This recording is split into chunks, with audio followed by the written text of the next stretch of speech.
cho đi đi học ấy đi đi vợ cho này đi học ấy mà thà luôn anh đi học ấy đi cho đi học ấy đấy hả học ấy cháu học ấy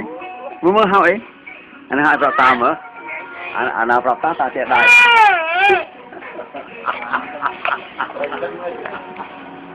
anh đi học ấy cháu đi học ấy cháu lần ấy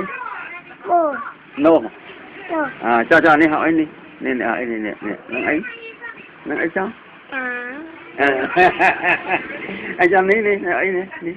đi học ấy cháu nữa oh good cho đi học ấy cháu đi đi hỏi cháu đi nè hỏi cháu đi hỏi cháu nè đi hỏi cháu hỏi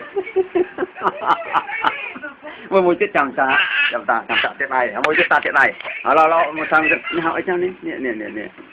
hỏi cháu rồi nó cũng hỏi hả kia à cho nên đi hỏi nè ấy đấy anh hỏi cháu đi tô ôi ta bắt tao chạy rồi anh hỏi đi ấm thịt nè chăm chọn